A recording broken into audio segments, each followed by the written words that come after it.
Hey guys, welcome. Tonight I'm going to be improvising and talking about improvised ideas both for their own sake and as pathways to both developing compositional ideas if you want to write your own music, and also developing musical ideas if you are composing something, either get stuck or want to think about where your music is going.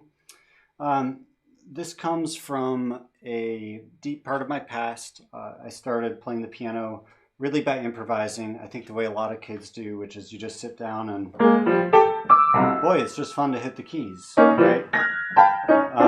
It's play. It's like the keyboard is like a playground.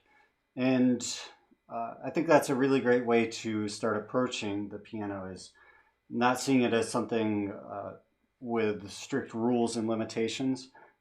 Trust me, there's already enough rules and limitations built into this instrument, even without setting them for yourself.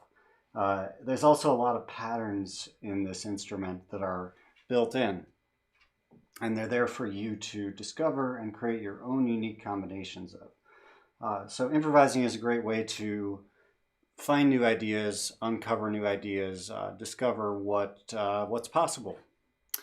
So I have no idea what I'm going to do, but I'm going to start improvising for a little bit. And this is just what we call free improv. So I've got a lot of patterns in my fingers, a lot of music that I played on the piano. So it's going to be a combination of some of those patterns that I already have and new combinations of them. So we'll see what happens here, and then I'll talk a little bit about what I happen to play. Not going in with any preconceptions. I also want to say I'm not going in with any idea that I'm going to make something of a particular quality. There's no self-judgment like, oh, I need to create something awesome. I know how to do that. I'm going to like blow some people away. Nah, it's not. That's not the thing to do. At least not in this case, or that's not the type of thing I'm talking about here. I can do that. I know I can do it. I don't need to do it. I'm more interested in what might come up if I just kind of open up and see what might come out. So I hope that didn't sound judgy, because I think it's really cool to know how to do amazing things at the piano and just know how to do them and show that to people and show off. I think that's cool too. So here we go.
All right, so definitely hung out in the B flat centered realm for that. I generally don't gravitate towards B flat, but just was kind of feeling it. Uh, Felt this kind of accelerating and decelerating rhythm, like something that's beginning to emerge and then fold back in on itself and emerge. And the same thing happened while that was happening rhythmically.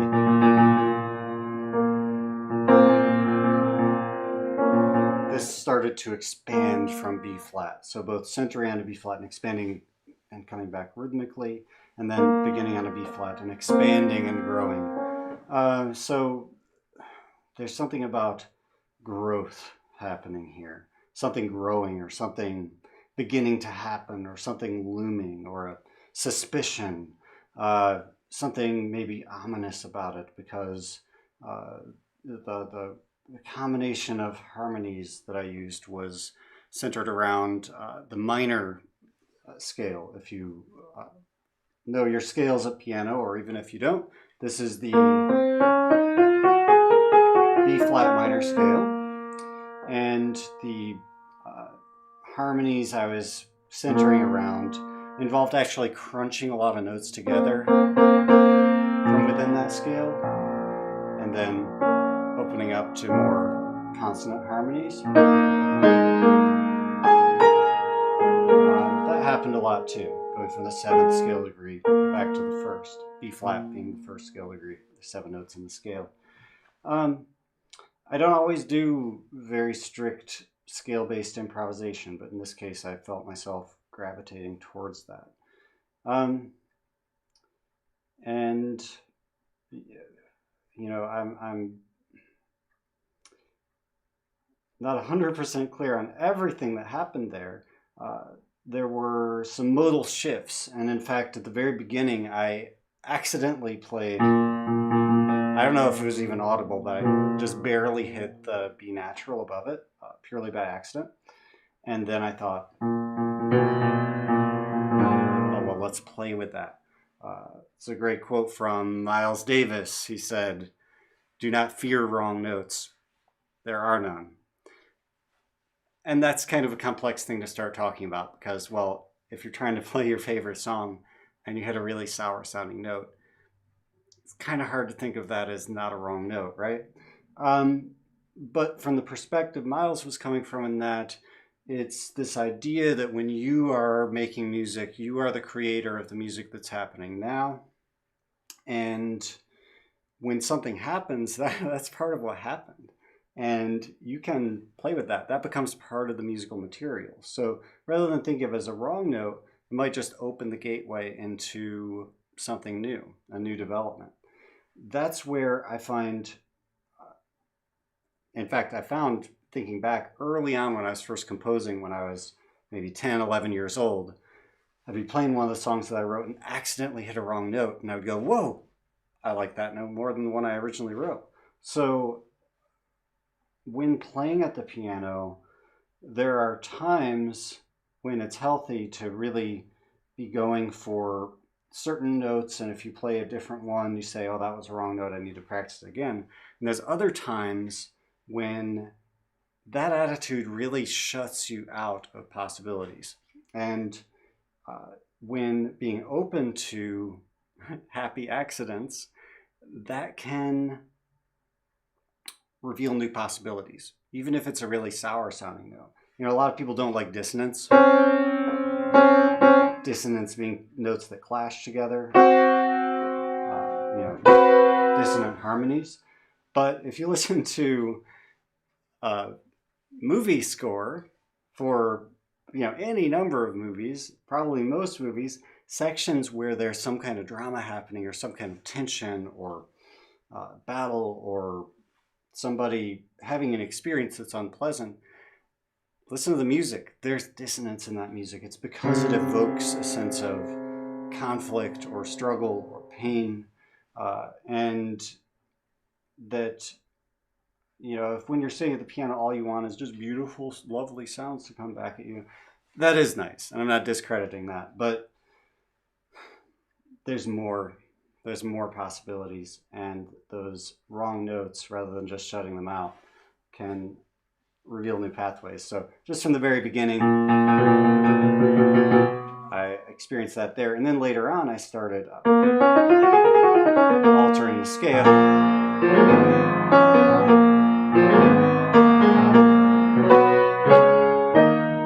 to include that original wrong note. And yeah, it opened up new possibilities, not only in the moment at the beginning, but structurally within the whole. So improvising at the piano is a place where you can have a lot of fun with whatever happens, and have fun challenging whatever status quo you carry with you, to break that and maybe get friendly with some crunchy sounds at the instrument, see what else might come out of it. Now, in thinking about composing, I'm not in a position right now where I imagine I'm going to be turning this material into a composition, but if I were, we have a lot of elements. And let's say I was a composer beginning with this idea. It's going to be on a B flat. Start soft, crescendo, and then fold back in on itself into slower rhythms. Maybe grow out of that.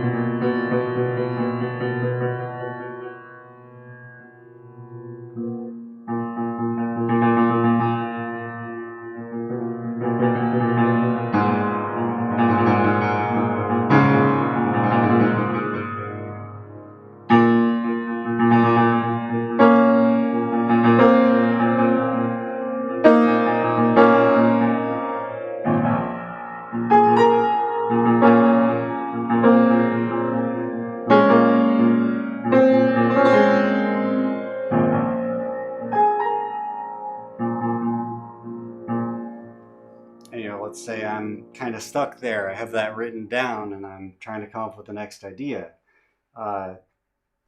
Having free improv as part of what you do at the instrument frees you up really to go someplace with that without any judgment as to what it needs to be, and play around with it a little bit. So I'm just going to imagine right now that I'd composed that much.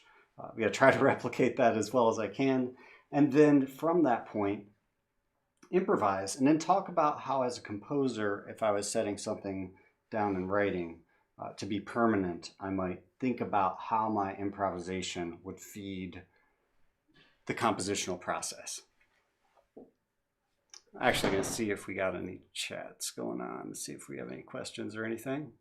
Looks like nothing. All right.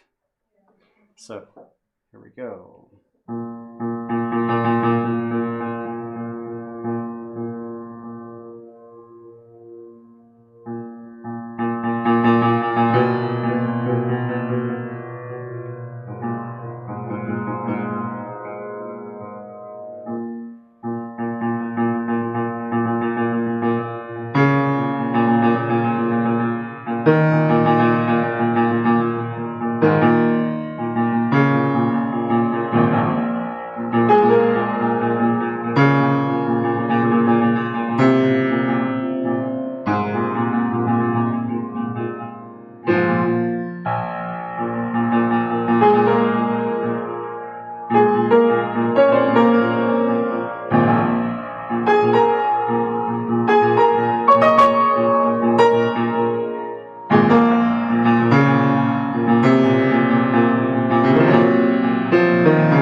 That's pretty good. So from that point where I started at the beginning, the section that I had composed, I grew out of that, started expanding on some of the motives. So one thing I did was take the same figure and just did it in different octaves. So as you're improvising and composing, if you have a pattern, you can always move it around to different areas.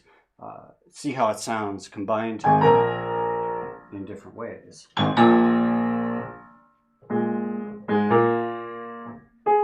There's so many possibilities just within the same material. And then from there, something like a 2-note melody or a 3-note melody, that can be expanded. Where does that want to go next? Maybe it wants to go up a bit further, have a few more notes in the phrase. And that was the point where I kind of lightened up the texture.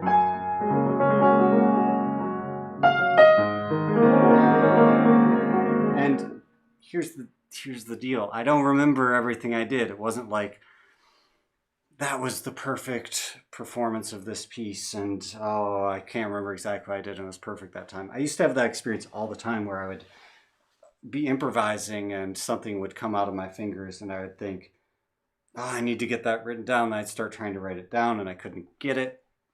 And I thought, oh, I missed it. Darn, that was perfect. That was my memory, remembering something about the experience of playing it, telling me that that was perfect. It probably wasn't perfect. If it was, as a friend of mine said once with musical improvisations when we were recording and had this amazing thing and then realized we hadn't hit the record button, he said, well, sometimes you gotta let a good one go. And it's true with improvising. There's the abundance is in your ability to generate new material and to play and to let things go. Sometimes creativity means letting things go. Sometimes being creative means allowing things to fall apart. And composing, it can even mean destroying things. That a section where you're stuck, you might just tear a few measures out of it. Gut the thing, revamp it in a way, free it up. You know, we have such strong elements of the idea of perfection within us. And perfection isn't a thing that exists. It's just an idea that we pursue. And sometimes it's something that we project onto our memories. If you remember, I did it perfectly that time. It was probably a really good experience for you, but it wasn't perfect. I don't even know what exactly to say about that, but and I could go into this idea of perfection quite a bit because it's something I've struggled with as a classical performer a lot, as so many classical performers and all kinds of artists and musicians struggle with, and people in general, the desire to be perfect. So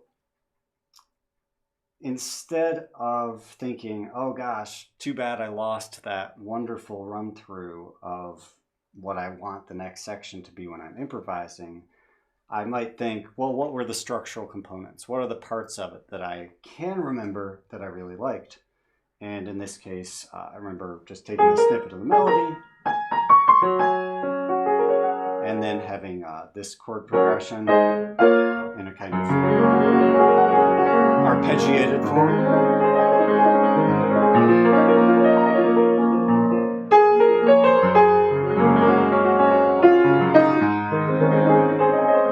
So I can work with that. That could be the next section of the piece.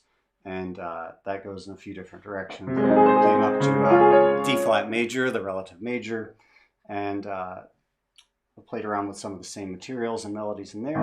And then this thing re-emerged, and then our half step, that dark theme re-emerged.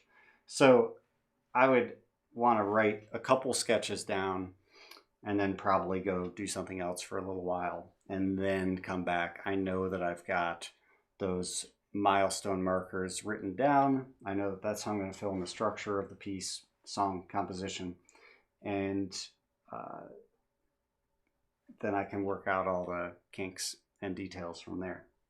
So I hope that some of you watching this live or on the replay have found this useful. It's been fun for me to kind of think through some of these topics and improvise a little bit of music.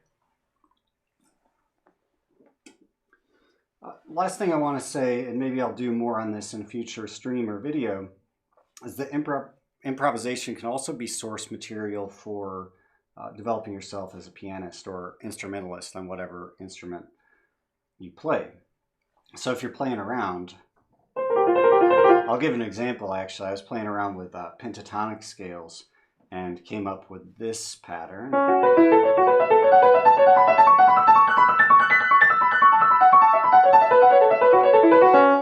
And this left-hand part for it.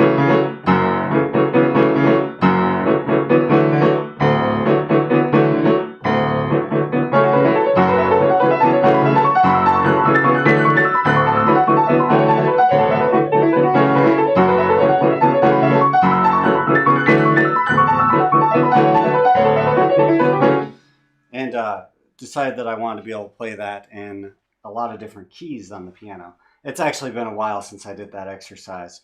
I actually wrote that into my first piano etude, and it's been a while since I've done this. But the idea there was that I wanted to be able to play with that idea and be able to do it in any key. So I spent a while practicing in all the different keys and wrote it in 3 keys of my etude. A minor was another.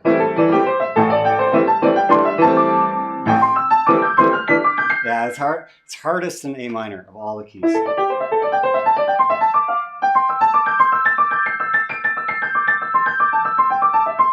is all white keys. And then in C minor.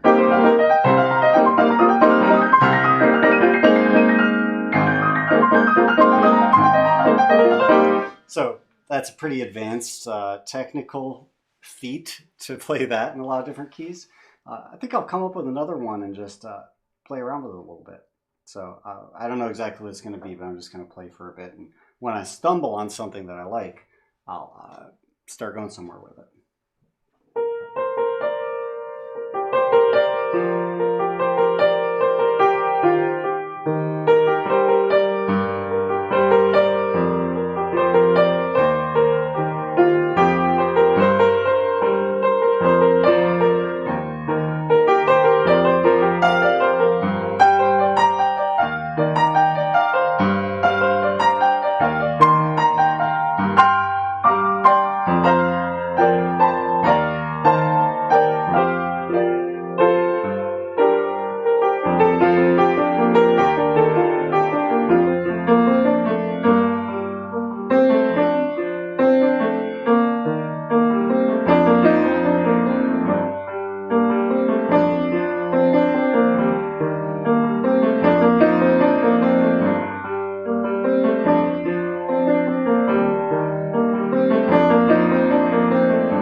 Like this.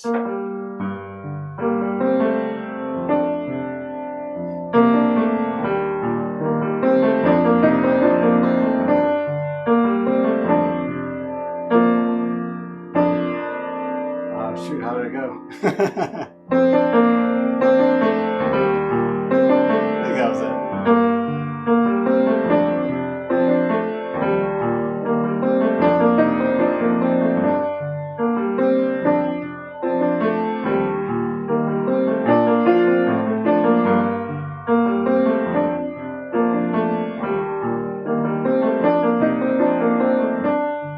With that, something that's really kind of entrancing me about that. So I did it in G minor.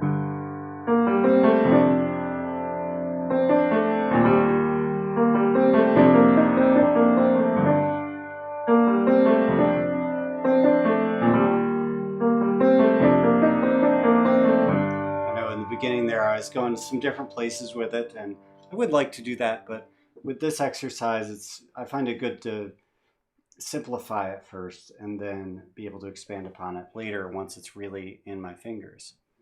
So.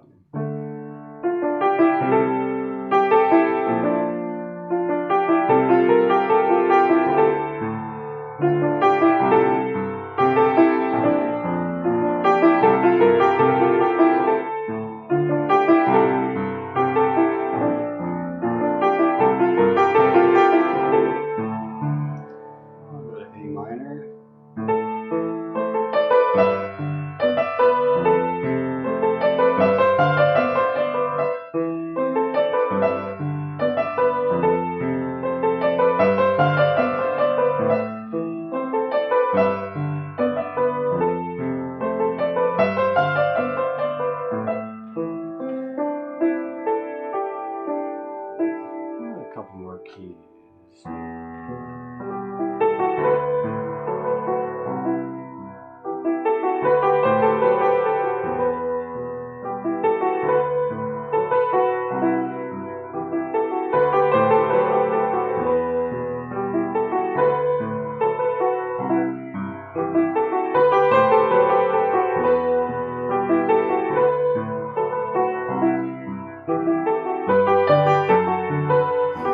Couldn't help it. Yeah, I could get into this for a little while.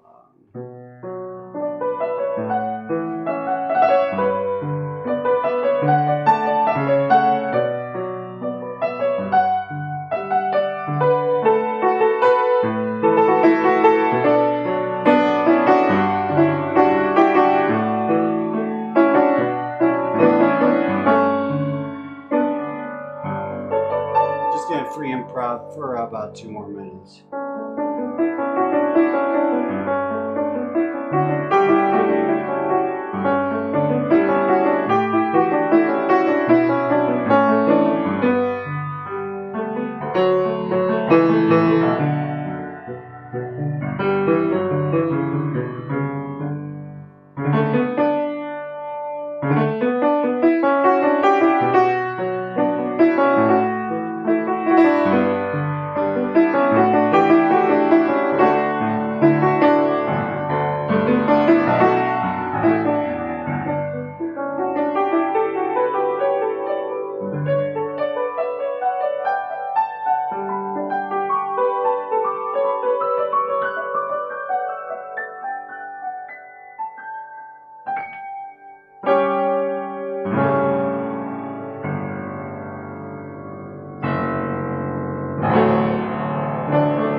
Thank you guys for tuning in. I'm going to be doing more live streaming these days, so hope you enjoyed this. And let me know if you have any requests for things you'd like to see me live stream, topics you'd like me to discuss. Feel free to check out my channel, subscribe, check out the videos there to get an idea of who I am and what I do. And yeah, hope to see you guys in the next video, next stream, and have a great rest of your night.